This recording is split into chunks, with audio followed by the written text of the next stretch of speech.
இன்றைய கதை. தலைப்பு: அறிவொளி தேடுதல், வளர்ச்சியின் 4 தூண்களை வெளிப்படுத்துதல். ஒரு காலத்தில் இந்தியாவின் பண்டைய நிலங்களில் மதன் கௌதமர் என்ற மனிதர் அரச குடும்பத்தில் பிறந்தார். பெரிய ராஜாவாக ஆகஸ்ட் வேண்டுமென்று விதிக்கப்பட்டிருந்த மதனின் வாழ்க்கையில் வயது ஏற ஏற எதிர்பாராத திருப்பம் ஏற்பட்டது.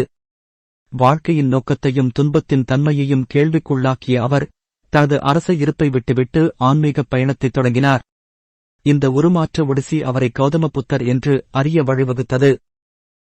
கௌதமபுத்தர் பயணம் செய்து தனது ஞானத்தை பகிர்ந்து கொண்டபோது அவரது மிக ஆழமான போதனைகளில் ஒன்று தனிப்பட்ட வளர்ச்சி மற்றும் ஆன்மீக வளர்ச்சியின் 4 தூண்களை மையமாகக் கொண்டது. கேள்விகள் கேட்பது, தவறுகளை ஒப்புக்கொள்வது, தன்னை வெளிப்படுத்துவது, மற்றவர்களிடம் இருந்து கற்றுக்கொள்வது ஆகிய 4 விஷயங்களில் ஒருவர் ஒருபோதும் வெட்கப்படக்கூடாது என்று அவர் வலியுறுத்தினார். தழுவல் விசாரணை, கேள்விகளை கேட்கும் சக்தி. கௌதமபுத்தர் அறிவை பெறுவதற்கும் உலகத்தை புரிந்துகொள்வதற்கும் கேள்விகளை கேட்பது அடிப்படை என்று நம்பினார்.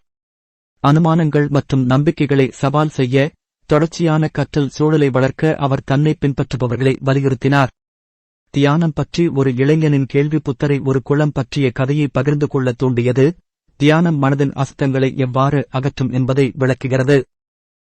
அபூரணத்தை ஒப்புக்கொள்வது, தவறுகளை ஒப்புக்கொள்ளும் கலை. தவறுகளை ஒப்புக்கொள்வது தனிப்பட்ட வளர்ச்சிக்கு இன்றியமையாதது என்று புத்தர் போதித்தார்.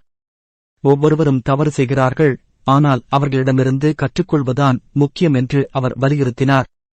ஒரு இளம் துறவர் நெறிமுறையை மீறியதற்காக தண்டனைக்கு பயந்து புத்தரின் இரக்கமான பதிலில் ஆறுதல் கண்டார்.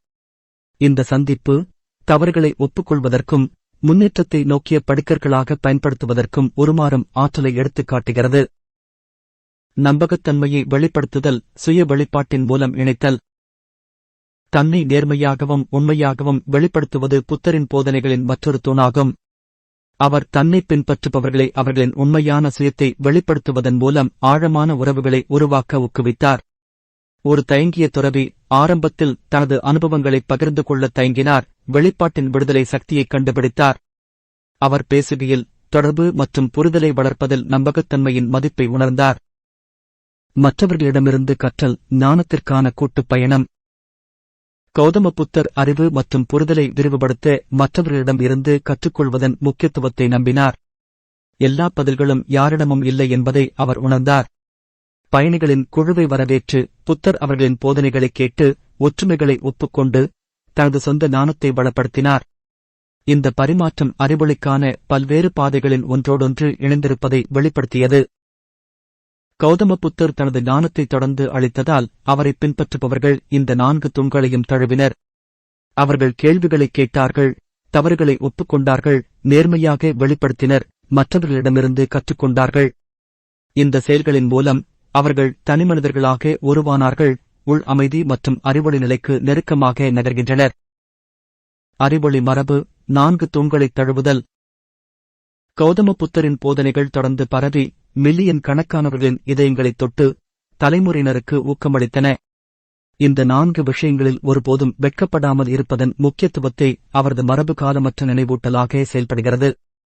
விசாரணையைத் தழுவி குறைபாடுகளை அங்கீகரிப்பதன் மூலம், நம்பகத்தன்மையை வெளிப்படுத்தி கூட்டாக கற்றுக்கொள்வதன் மூலம் தனிநபர்கள் அச்சங்களையும் வரம்புகளையும் கடந்து அவர்களின் உண்மையான திறனை திறக்க முடியும். இறுதியில் கௌதமபுத்தரின் மரபு நிலைத்து நிற்கிறது. அறிவொளி தேடலைத் தொடங்கவும் நமக்குள் இருக்கும் மாற்றும் சக்தியைக் கண்டறியவும் அனைவரையும் வலியுறுத்துகிறது. பார்த்ததற்கு நன்றி. தயவுசெய்து எங்கள் சேனலை குழு சேரவும்.